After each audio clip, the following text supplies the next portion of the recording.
Quantos ativos ostentar numa carteira de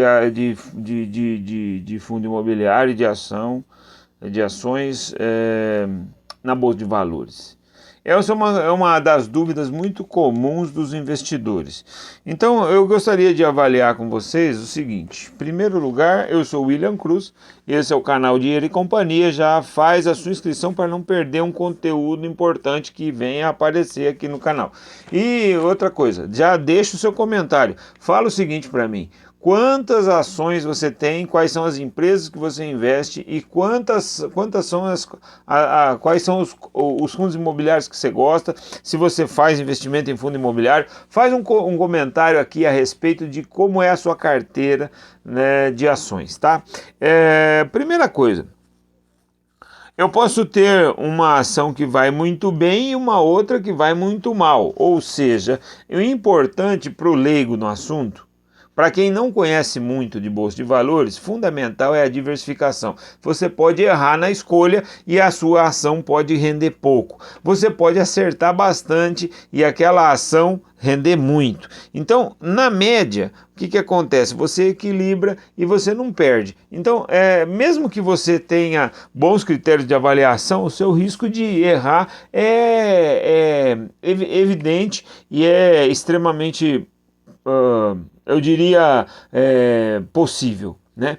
Então é fundamental que você tenha um equilíbrio na sua carteira, né? Você tem aí eu acredito que um número entre 10 e 20 ativos, tanto de fundo imobiliário quanto de ações, seja bacana. Mas você tem que entender o seguinte, varie não só a quantidade de ações. Então é importante você ter um número variável, mas você ter setores diferentes. Então vejamos, fundo imobiliário, você tem fundo imobiliário de tijolo, você tem fundo imobiliário de shopping, que é de tijolo, você tem dentro do de tijolo, além do shopping, você tem lajes corporativas, você tem dentro dos de tijolo ainda, você tem os galpões logísticos.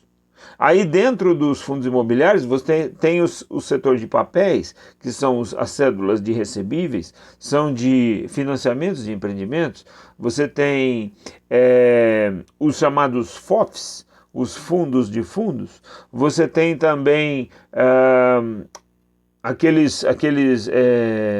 os de shopping, eu falei shopping center, laje corporativa, galpões logísticos, o papel e os fundos de fundos. Pronto, mais ou menos isso que a gente tem em termos de fundo imobiliário. Então, se você tiver um pouquinho de cada um, você pode ampliar a sua participação em várias operações aí do mercado financeiro, que seria interessante. Então, você tem, fundo de fundos, o que é? É um fundo que investe em outros fundos.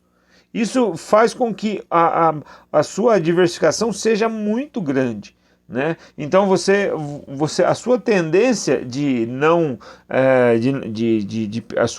a sua possibilidade de perda é muito pequena nesse caso, porque há uma diversificação muito grande. Então a diversificação é uma estratégia extremamente importante. Então você não precisa só diversificar nos tipos dentro de lajes, dentro de tijolos, mas dentro também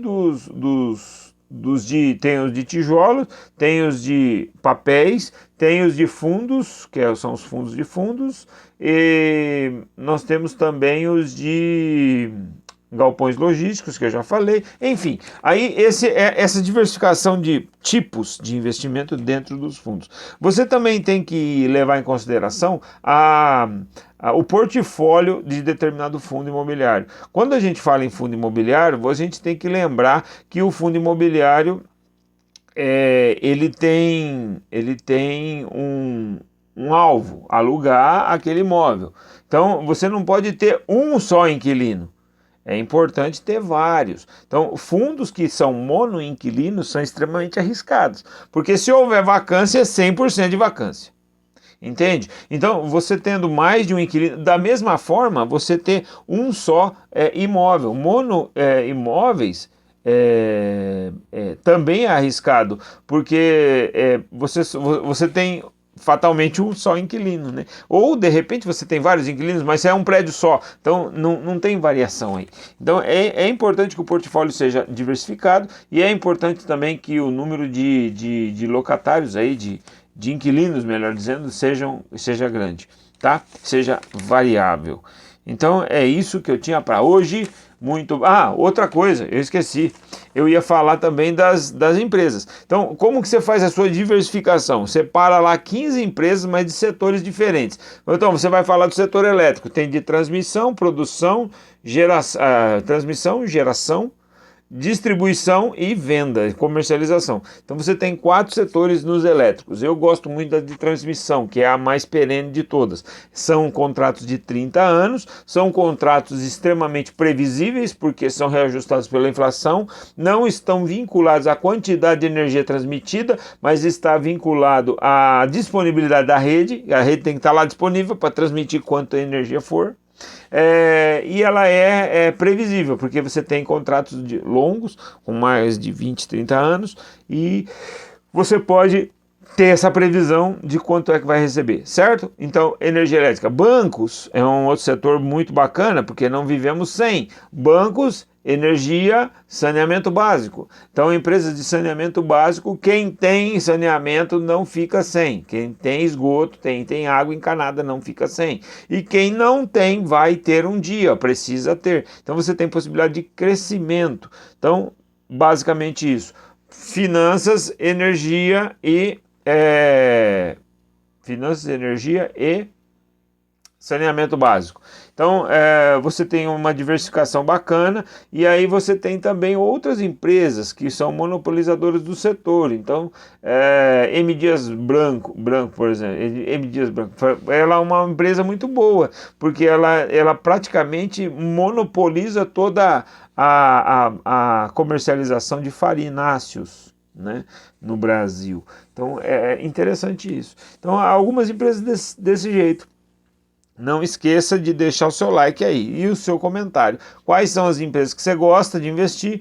Quantos ativos você tem de empresas e quantos ativos você tem de fundo imobiliário, beleza? Até o próximo vídeo, pessoal. Tchau, fui!